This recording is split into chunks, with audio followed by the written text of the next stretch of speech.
Hello, sports fans, and welcome to God Next Gaming. Imp1Way here with some more Madden 18. This is my New York Jets rebuild. Let's rebuild the Jets, and I do a realistic rebuild. I don't do a fantasy rebuild where I just go draft for a bunch of players, superstars, and give up all of my draft picks over the next 3 years, yada yada, to make a superstar team that's gonna win the next season. No, I do it the real way. I go through and I try to build through the draft. I build through free agency prudently, and I make it realistic. We try to develop the players that we do have and re-sign the players that we think are going to be worth re-signing, that are going to help build a team, something we can build around. So we left off last time, and the Jets have gone ahead through the draft. Now we're into our second season here. We are 3-5 halfway through, and we're going to see how we can finish things off. But we have some work to do before we jump into some of that stuff.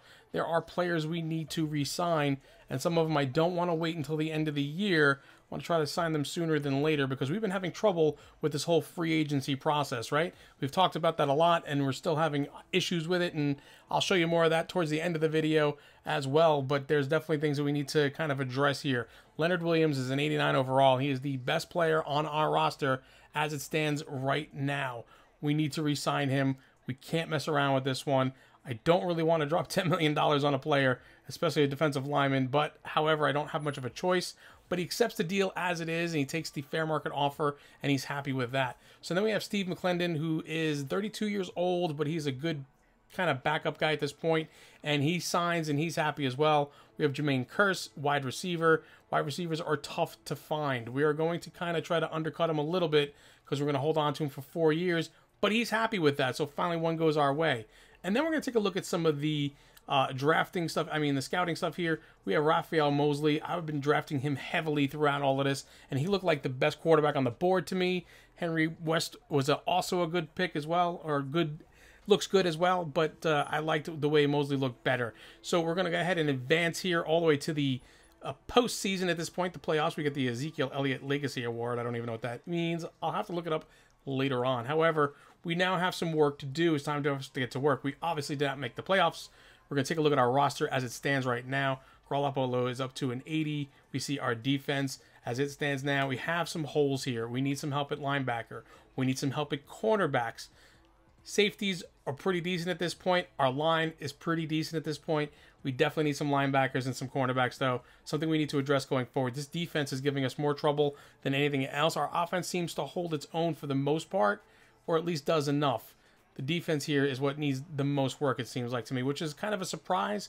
On paper, they definitely need the most work. And even in the stats, looking at the stats, they definitely need the most work. So we can see offensively we're 30th, but defensively we're 32nd. And like I said, we have some pieces offensively we can work with if we get to fill a few holes here and there. Robbie Anderson had a killer year for us, 60 receptions for 965 yards, but 10 touchdowns. That is huge. Garoppolo got hurt somewhere along the way, putting up only 14 touchdowns and 1,800 yards. But Matt Forte had 10 rushing touchdowns for 1,000 yards as well. So that looks pretty good too. So like I said, we have the pieces in offense. A couple of few key changes here and there will definitely help us as we go forward. But we definitely have some more work to do. And I think the defensive side of the ball has got to get a lot of attention this time around. We take a look at the stats. You guys can take a look at this if you want to. Garoppolo did what we expected him to. And then Petty filled in nicely when he was hurt. Picking up 11 touchdowns for only 6 interceptions. Matt Forte, the story here, with 1,000 yards. And Bilal Powell getting 8 touchdowns on only 279 yards. Not bad at all, coming in, I guess, in those short yardage situations or on the goal line to kind of pick it up. Eli Rogers gets the most receptions for us, but it was Anderson with the most yards and the most touchdowns. And then Will Tye over there as a tight end getting 6 touchdowns, and not too shabby at all. Take a look at the defense. We can see Lee, Adams, Jenkins, Boyd all sitting at the top. I was surprised by Ali Boyd sitting out there at the top, but you know what? He looks like he's got good upside, and we're going to keep an eye on him going forward. Maurice Claiborne doing his thing. Quan Williams, actually a nice little pickup for us. Malden, May, Swift, Wilkerson, all the guys kind of in there doing their thing. And they didn't look too bad, but somewhere along the way, they're just not getting it all put together. Wilkerson with 9.5 sacks. Williams with 5, doing better than he did last season. So that's kind of like we would like to see there. And then McLean, who is our rookie over there on defensive tackle, picking up 4.5 sacks as well. Interceptions, we take a look. We got Swift, Adams, May, all with 3. Claiborne and Williams with 2. And Darren Lee, the linebacker, with 1. So looking much better in the turnover department, which is what we want to see for this defense. They need to be turning the ball over. That's what we gotta get up the defense off the field. Obviously, they're struggling, giving up yards and touchdowns and points, so we definitely have to consider what's going on with that.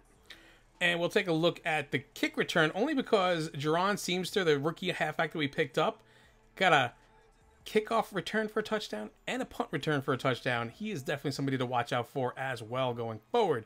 Now we take a look at the awards, and it looks like a couple of the Jet players were up there. This Lewis Lober guy was up there, who I wasn't impressed by. But Boyd is in there, Swift is in there, McLean is in there in the top 10 for Defensive Rookie of the Year. This is some promising stuff. That means we got 3 pretty good key players here that we can build around going forward, along with Williams and Wilkerson and Adams. This should be something to really talk about and really build off of and be encouraged by going forward. Now we take a look here. We have some moves to make. We want to keep Carpenter. We made him our center as he's an 80 overall. We're going to go ahead and make him an offer, and we're going to offer him a lot more money than what the fair offer is.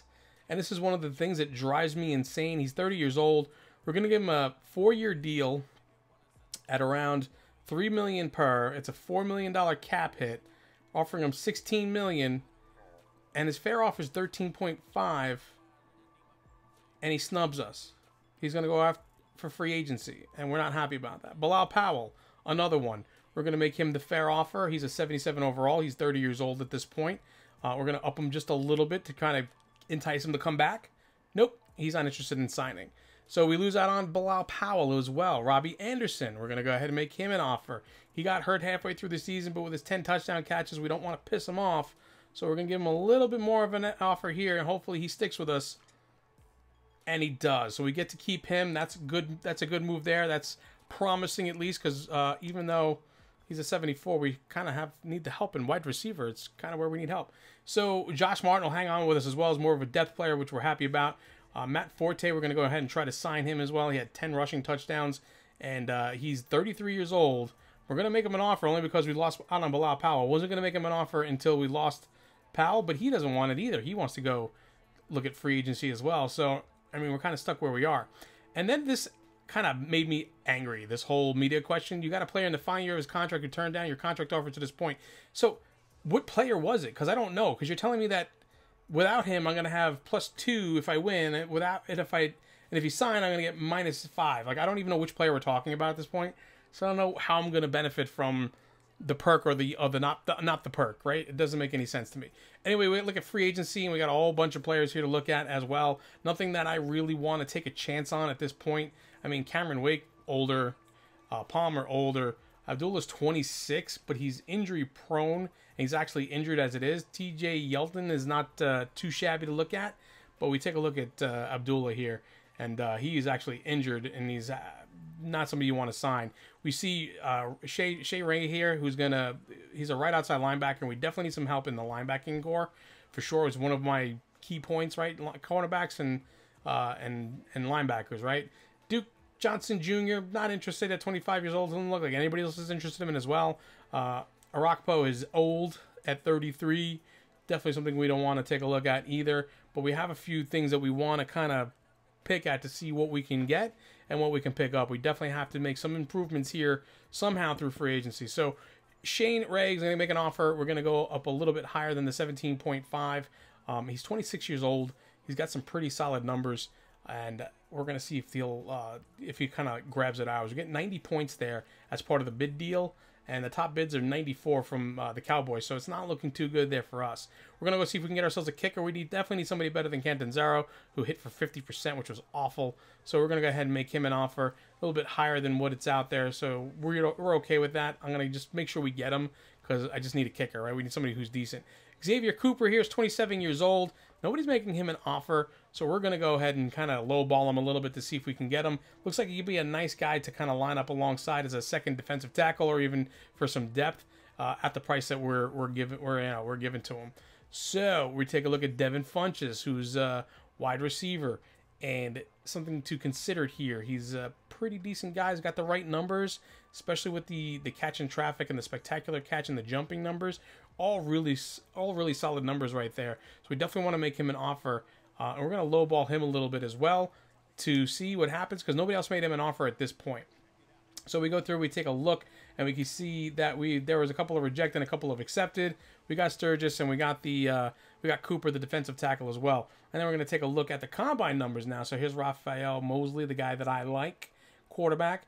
And we're going to take a look at the other guys there as well. And we have to make some moves here. We're going to see if we can pick up some wide receivers in this draft. We're going to look at the high combine grades when we're looking at some of these guys to see if there's anybody who's worth picking up. It's really tough to draft a wide receiver in this game. It's one of those things I've always been challenged with. I can't seem to do it. I don't know why. I never pick up the superstar wide receiver that turns into some kind of, like, you know, phenom. I just doesn't work out that way. I'm pretty good at other positions, and I seem to get lucky with a lot of them too. I'm really good at picking linebackers apparently, but I can't pick a wide receiver to save my life. Cornerbacks is the same thing that I have trouble with. I can't seem to find a great cornerback every time I look as well. So we take a look at our free agent offerings. Our signings were Sturgis and Cooper, so not much of a splash in free agency. We picked up a kicker, which we needed, and we picked up pretty much a depth player for defense at this point. So we're going to be leaning heavily on this draft, and hopefully we can come away with some good stuff here. And it's going to be interesting. So we're taking a look at the team here. You guys can kind of pause and take a look at this if you want to. This is the team as it looks before the draft. Like I said, key positions, linebacker and cornerbacks. First and foremost, it's got to be my focus here. Something we definitely need to kind of consider.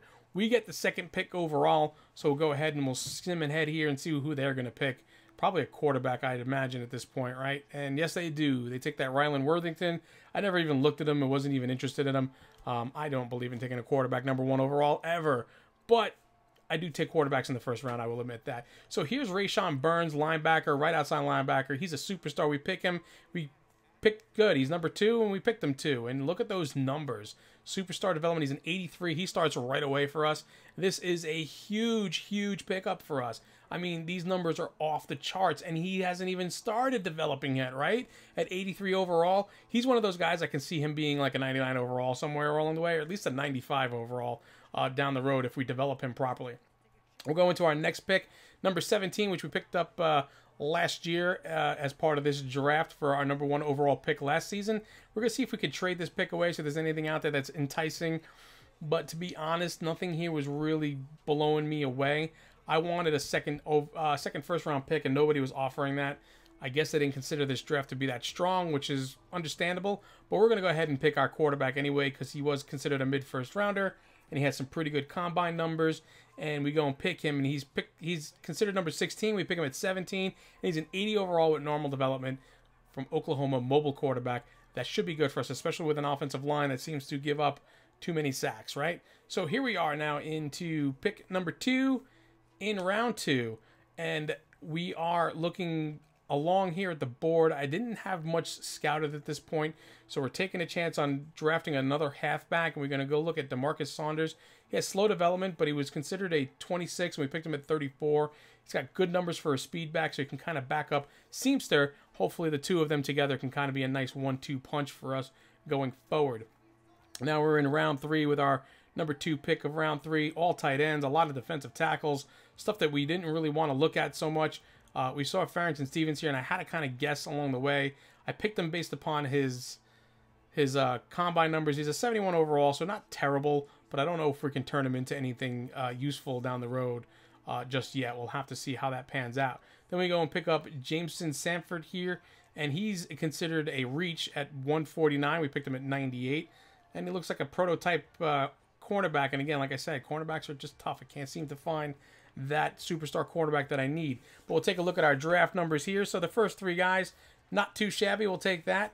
We kind of missed with Sanford, and then we picked up a good one in Kitchen later on in the 7th round as a 74 for a right guard. So a good backup guy going along the way, kind of fill in here and there. But Rayshawn Burns is the story of this draft, and he's going to kind of plug in right away at the top of the order there in starting as our outside linebacker, and that's what we kind of like to see there. So we take a look at the offense and then the defense. We're going to have Mosley starting as a rookie right away. We'll see what he can do.